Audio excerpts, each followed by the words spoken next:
무엇이 보이느냐라는 제목으로 하나님의 말씀 나누길 원합니다. 오늘 함께 읽은 두 본문에는 한 가지 공통점이 있습니다. 두 본문 다 예수님께서 맹인을 치유하신 이야기입니다. 각각 벳세다와 여리고에서 일어난 사건이지만 두 사건 중간에 나오는 긴 이야기와 아주 묘하게 연결되어 있습니다. 그렇다면 이 두 본문 사이에 있는 이야기, 그 이야기는 어떤 이야기일까요? 그것은 바로 예루살렘 여행기, 이렇게 부릅니다. 예루살렘 여행기의 중심 내용은 세 번에 걸쳐 등장하는 예수님의 순환 예고예요. 갈릴리를 중심으로 한 하나님 나라의 사역을 끝내시고 예수님은 자신의 마지막 사명인 십자가를 감당하시기 위하여 예루살렘으로 향하십니다. 이 비장한 여행길에 제자들이 예수님과 동행하지요. 그리고 제자들에게 자신이 예루살렘에서 어떤 일을 당하실지를 세 번에 걸쳐 아주 미리 말씀해 주신 거예요. 예수님은 이를 통해 제자들이 자신을 이 땅에 보내신 하나님의 뜻을 깨닫게 되기를 원하셨습니다. 그리고 너희도 나의 길에 온전히 동참해야 한다고 강조하고 계십니다. 그러나 여행기 내내 흐르고 있는 긴장감 넘치는 분위기는 제자들의 오해와 무지로 인해 안타깝고 답답하기만 합니다. 제자들은 마치 스스로의 눈을 가리고 귀를 막고 있는 고집스러운 맹인들처럼 보입니다. 예수님의 길이 따로 있고요, 나의 길이 따로 있다는 식이에요. 도무지 예수님의 말씀에 귀 기울이지 않습니다. 예수님의 본 모습에 눈을 크게 뜨고 주목하지 않습니다. 예수님은 모든 것을 내어 던지시고 지금 죽음의 길을 가시는데 제자들은 자신들의 욕심대로 자기 몫을 챙기느라고 지금 정신이 없습니다. 감추었던 욕망을 노골적으로 드러내며 예수님의 생각이 틀렸다고 오히려 예수님을 가르치려 들기도 하고요. 서로 자기가 더 잘났다고, 더 높은 자리에 올라가야 한다고 길 위에서 싸움판을 벌이기도 합니다. 심지어 다른 제자들 몰래 은밀하게 예수님을 찾아가서 청탁을 하고 거래를 하기도 합니다. 하나님만 바라보고 하나님의 일만 생각하며 죽음의 자리로 나아가시는 예수님과 자신의 세속적인 욕망에 따라 세상의 일에 눈이 먼 제자들이 계속해서 충돌하고 갈등하고 있습니다. 이 불편한 동행의 앞뒤에 오늘 우리가 읽은 본문이 등장하는 이유를 짐작할 만합니다. 한마디로 너희들은 제발 눈을 떠야 한다, 이리 말씀하고 계신 거지요. 영적인 눈을 뜨고 예수님의 길에 온전히 동행해야 한다는 강력한 메시지를 전하기 위함입니다. 마가는 치밀한 구성과 이야기 전개를 통해 우리에게도 말하고 있습니다. 이제 그만 자신의 욕망을 내려놓고 세상을 향한 맹인의 삶에서 벗어나 진정으로 예수를 따라야 한다고 말입니다. 오늘 말씀을 함께 나누며 우리가 영적인 눈을 뜨고 예수의 길에 서서 믿음의 자녀가 되고 제자의 길을 가기를 주의 이름으로 축원합니다. 예루살렘 여행기를 시작하기 전 등장하는 오늘 8장의 벳세다 맹인 치유 사건을 통해 마가는 제자들이 어떠한 모습으로 그 길에 동참해야 했는지를 말하고 있습니다. 이는 단순한 치유 사건으로만 이해해서는 아무것도 깨달을 수 없습니다. 그 숨겨진 뜻을 발견해야 합니다. 벳세다 맹인을 치유한 사건은 전후의 사건과 아주 긴밀하게 연결되어 있습니다. 그럼 이 치유 사건 이전에 어떤 일이 벌어졌는지 먼저 주목해 보시기 바랍니다. 제가 지난주에 함께 나눴던 설교의 내용입니다. 예수님은 제자들에게 한 개의 떡을 모티브로 한 이야기를 나눴습니다. 그 떡의 실체가 뭐라고 그랬죠? 바로 예수님 자신이라고 그랬어요. 그런데 제자들은 떡이 없다라고 말했습니다. 공생의 마지막 사건이라 할 수 있는 이방 땅에서 행하신 칠병이어의 급식 이적에 대해 분명히 깨달음을 제자들에게 주기 위함입니다. 그러나 제자들은 예수님의 말씀을 깨닫지 못합니다. 이들의 답답한 모습에 예수님은 분노하셨지요. 아직도 알지 못하고 깨닫지 못하느냐? 어찌 이리도 미련하고 둔하단 말이냐? 너희는 눈이 있어도 보지 못하고 귀가 있어도 듣지 못하는 자들이냐? 탄식하셨습니다. 그리고 제자들을 향하여 재차 오병이어와 칠병이어의 기적을 언급하시면서 그 속에 담긴 하나님의 뜻을 깨달으라고 촉구하셨습니다. 그러나 여전히 깨닫지 못하고 어리둥절하기만 한 제자들을 향해 예수님은 안타까움과 절망감으로 깊은 탄식을 내뱉으셨어요. 그래도 너희가 모르겠단 말이냐? 너희가 깨닫지 못한단 말이냐? 이렇게 당황스럽고 어색한 분위기 속에서 배를 타고 벳세다에 도착한 예수님 일행 앞에 사람들이 찾아왔습니다. 이들은 맹인한 사람을 예수님에게 데려와 그를 고쳐달라고 요청합니다. 예수님은 이 사람의 손을 붙잡고 마을 밖으로 단둘이 나가셨다 합니다. 그리고 그의 눈에 침을 뱉으시며 안수하시고 무엇이 보이느냐 물으십니다. 맹인은 나무 같은 것들이 걸어 다니는 것이 보이는데 그것이 걸어 다니는 것을 보니 아마도 사람인가 봅니다. 이렇게 대답합니다. 아직 온전한 시력을 회복하지 못한 것입니다. 예수님은 다시 한번 그의 눈을 안수하셨습니다. 그러자 맹인은 완전히 치유되어 모든 것을 밝히 보게 되었습니다. 여기서 이전에 나오는 치유 이적과는 다른 모습을 발견할 수 있습니다. 예수님은 두 번에 걸쳐 맹인을 치유하십니다. 첫 번째 치유가 완벽하지 못했기 때문이지요. 물론 예수님의 능력이 이전만 못했기 때문은 아닐 것입니다.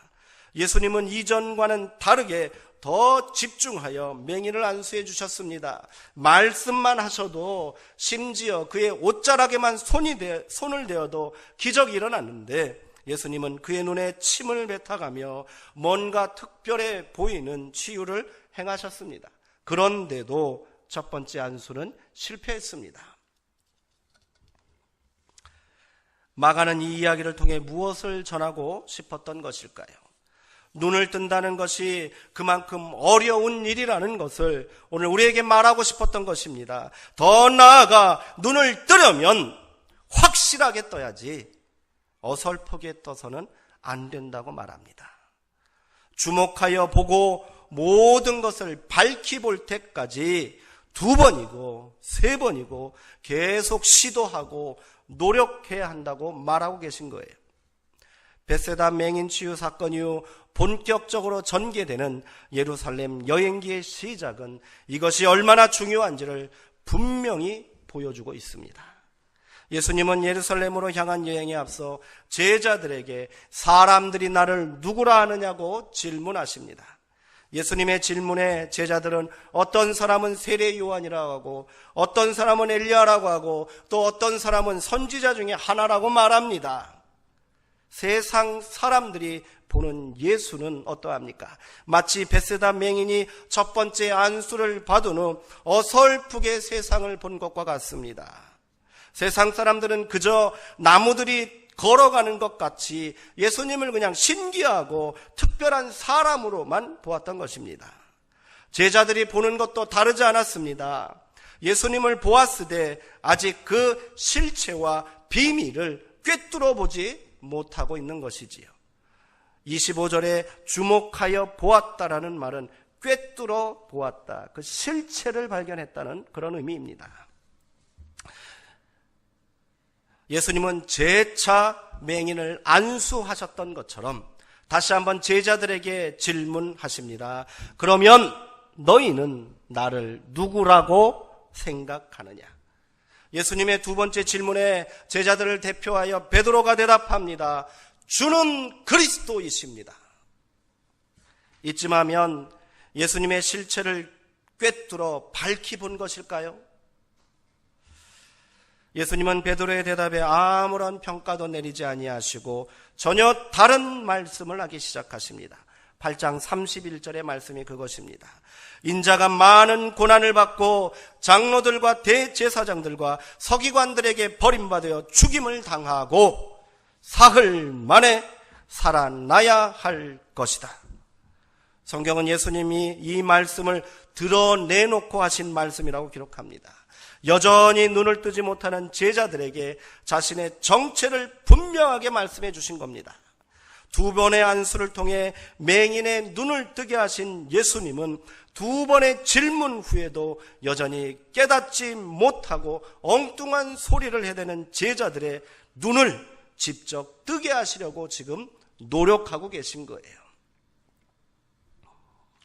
그러나 예수님의 이 간절하고 절박한 노력을 비웃기라도 하듯 베드로는 맹인처럼 흥분하여 예수님께 대항합니다. 공동번역 성경은 이 장면을 베드로가 예수님을 붙들고 그래서는 안 된다고 펄쩍 뛰었다라고 번역하고 있습니다. 예수님께서 예루살렘에 올라가셔서 왕이 되지 아니하시고 죽을 거라고 말하니 베드로가 펄쩍 뛴 거예요. 왜 그런 말씀을 하십니까? 그런 말씀은 하지도 마십시오. 분노하고 있습니다. 베드로는 여전히 눈을 뜨지 못한 것입니다. 그가 보았던 그리스도 메시아 예수님은 예루살렘에 입성하시어 세상 권력을 손에 쥐고 영광의 자리에 오를 위대한 왕, 걸어 다니는 나무였던 것입니다. 그 예수님을 통해 자신도 권력의 한자리를 차지하여 권세를 부리겠다는 세속적 욕망과 야망을 그대로 드러낸 것이지요. 예수님은 제자들을 보시며 베드로에게 불같이 진노하십니다. 사탄아, 내 뒤로 물러가라. 베드로가 사탄이 되어버렸습니다. 내가 하나님의 일을 생각하지 아니하고 도리어 사람의 일을 생각하고 있구나. 베드로는 예수의 길을 따르려 하지 않았습니다. 오히려 자신의 욕망을 채우고 세상에서 성공하기 위해 예수님을 앞에서 끌고 다니고 있었던 거예요. 예수님은 세상 사람들과 제자들이 바라보는 그런 세속적인 왕 그리스도가 아닙니다. 하나님의 뜻에 온전히 순종하며 나아가는 인자 사람의 아들입니다. 베드로는 예수님을 주는 그리스도이십니다 라고 고백했는데 예수님은 자신을 향하여 인자라고 말했습니다. 사람의 아들이라는 거예요. 그 뜻에 순종하는 것이, 하나님의 뜻에 순종하는 것이 사람의 아들이 되는 참된 영광과 승리의 기름을 제자들도 보게 하시려 애쓰셨습니다.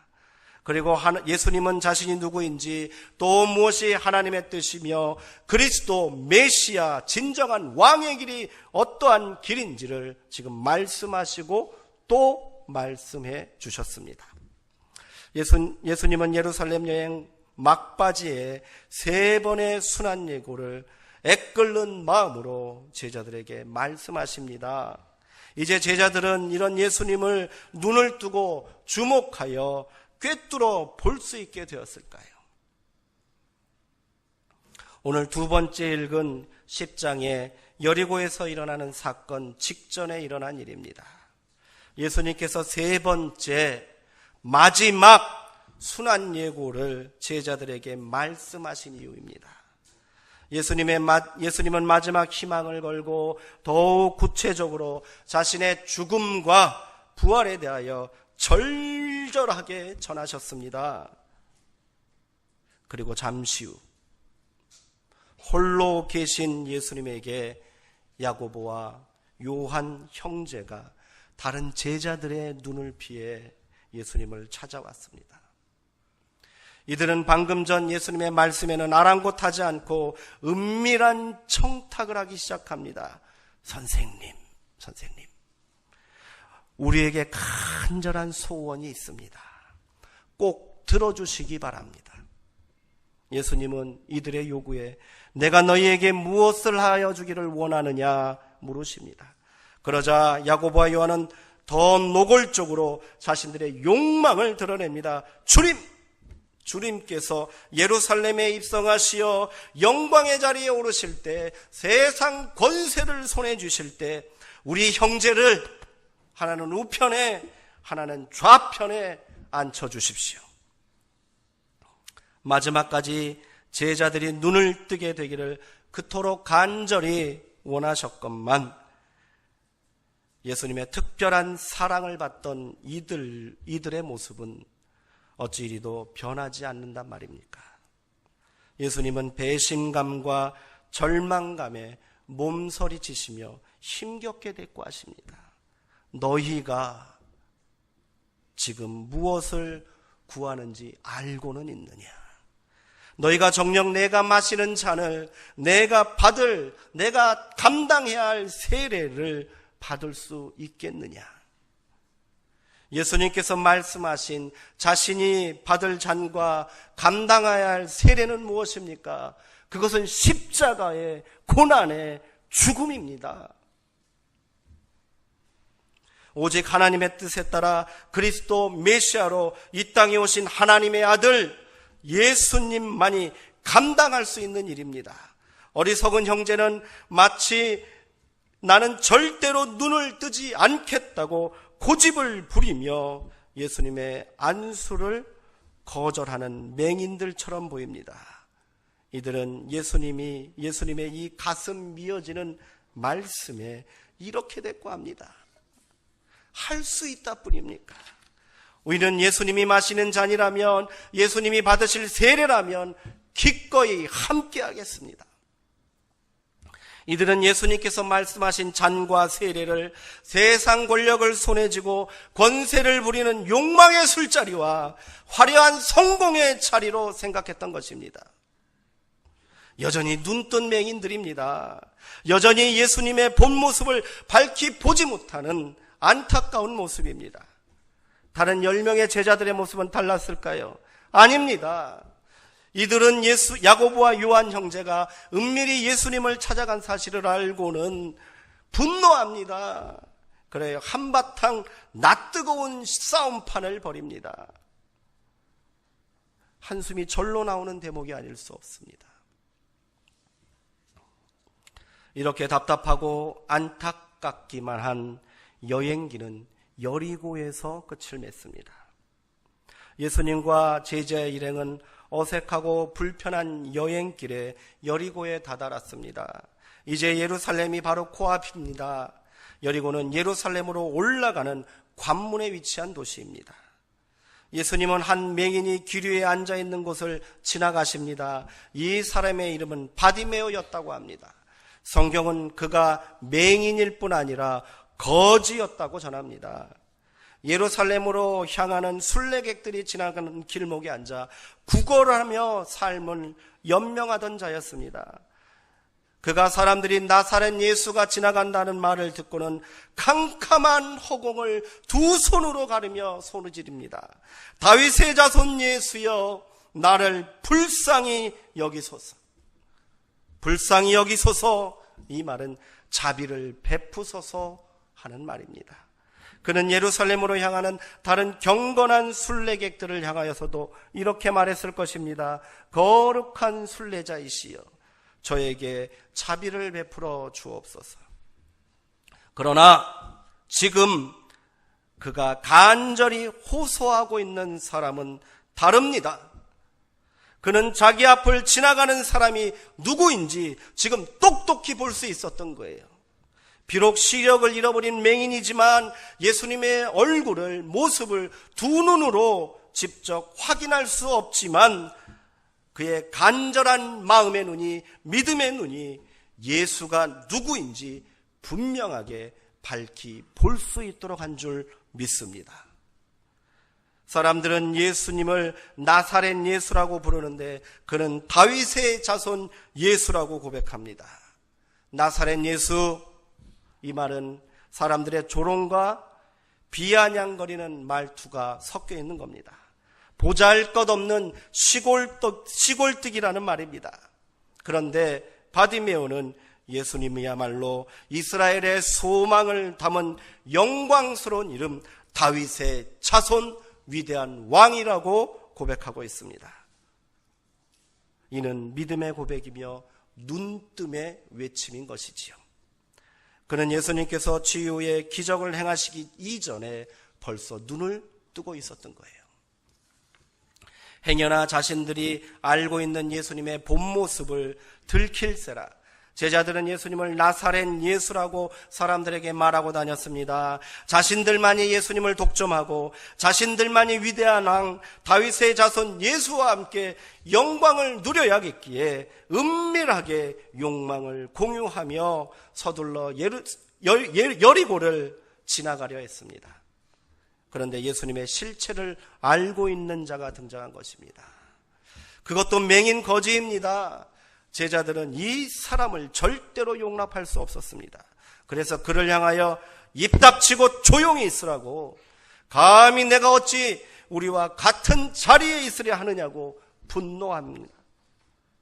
그러나 예수님은 그를 불러오라고 말씀하셨습니다.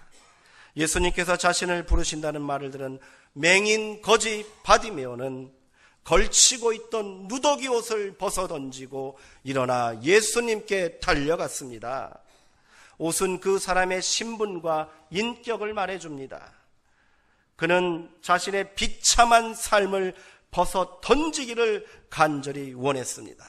그리고 자기 앞에 있는 예수님의 부르심에 그것을 다 벗어던지고 알몸으로 정직한 모습 그대로 예수님 앞에 달려갔던 것입니다. 옷을 벗어던진 행위뿐이 아닙니다. 성경은 그가 앉았던 자리에서 예수님의 부르심을 받고 일어났다라고 기록합니다. 성경에서 일어났다라는 그런 표현은 예수님의 부활을 상징적으로 고백하는 단어입니다. 지금 바디메오는 자신의 옛 모습을 벗어 던졌고요, 예수님과 함께 부활의 자리로 일어나 달려나가려 하고 있는 것입니다. 예수님은 바디메오를 보시고 말씀하셨습니다.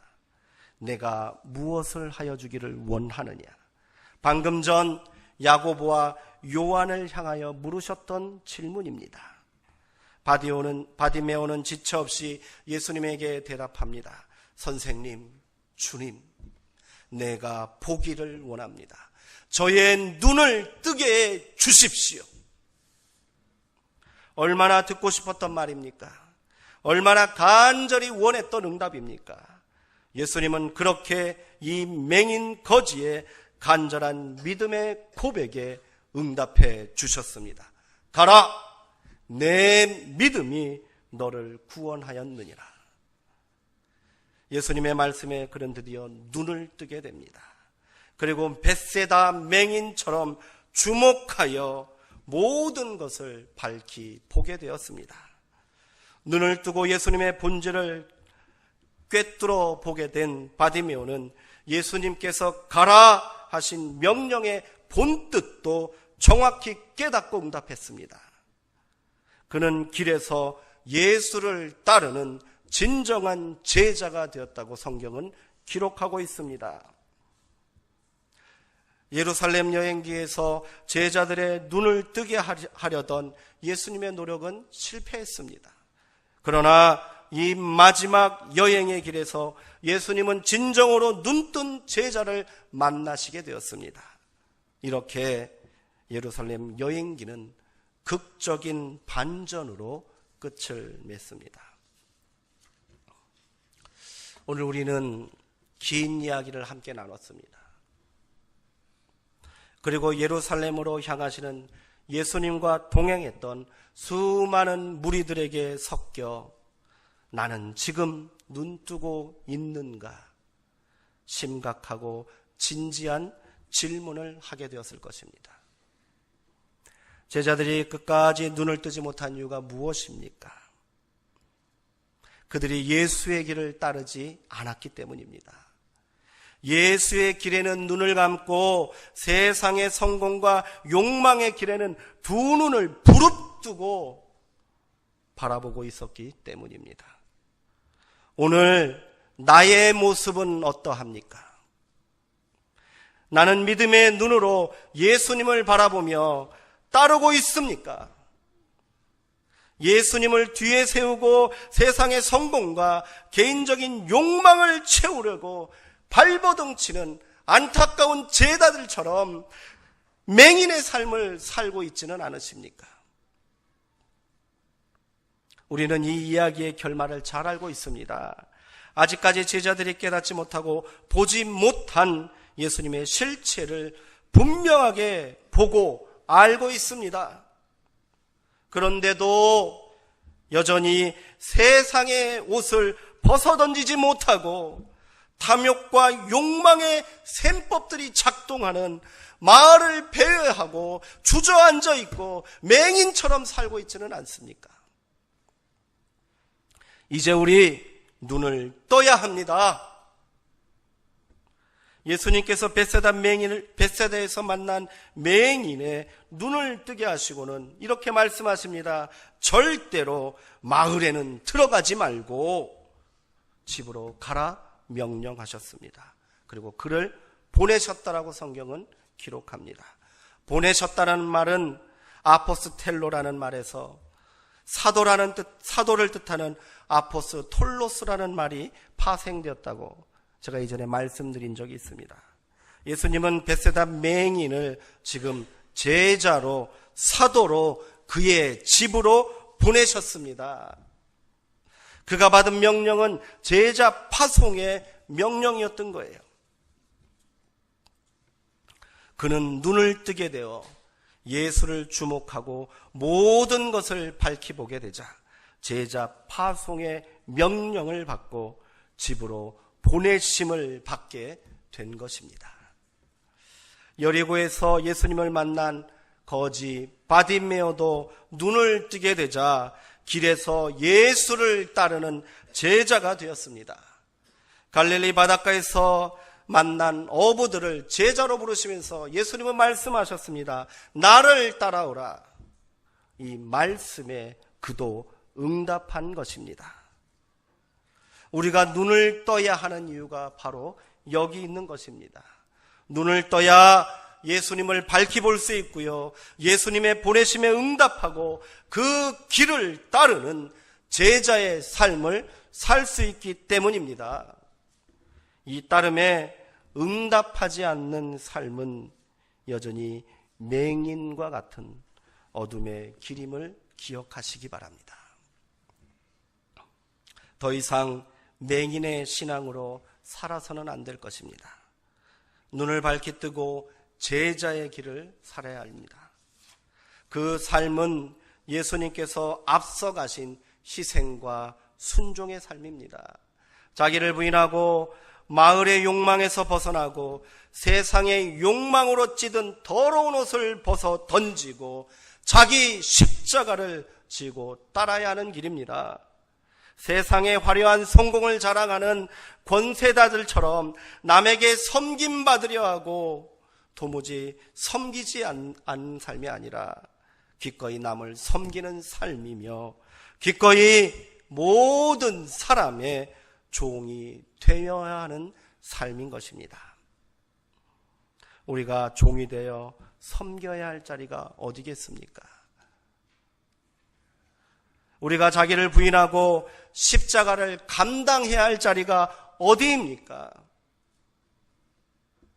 아무것도 보이지 않는 것만 같은 절망스러운 내 삶의 자리가 아니겠습니까? 깜깜하다고, 희망이 없다고, 분노하고 책망했던 그 자리가 아닙니까? 너는 왜 세상을 보지 못하는 맹인처럼 사냐고, 너는 실패자여 나고자라고 윽박지르고 분노의 저주를 퍼부었던 사랑하는 내 자녀, 남편, 아내, 형제, 동료들이 있는 자리가 아니고 무엇이겠습니까? 예수님께서는 우리에게 말씀하십니다. 가라, 가라. 마을로 되돌아가지 말고 집으로 돌아가라고 우리에게도 말씀하시고 우리를 파송하신 줄 믿으시기 바랍니다. 우리의 섬김이, 우리의 희생이 진정으로 영광의 자리이며 축복과 회복의 자리임을 깨달으시기 바랍니다.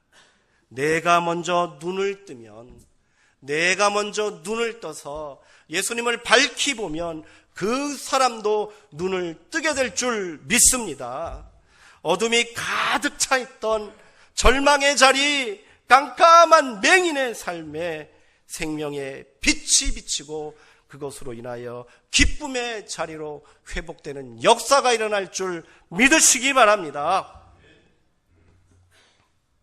사순절 5번째 주일을 보내며 우리 모두가 진정으로 눈을 떠서 보내심을 받은 삶에 따름의 길에 순종하는 제자의 삶을 살아가게 되기를 주님의 이름으로 간절히 축원합니다. 기도하겠습니다.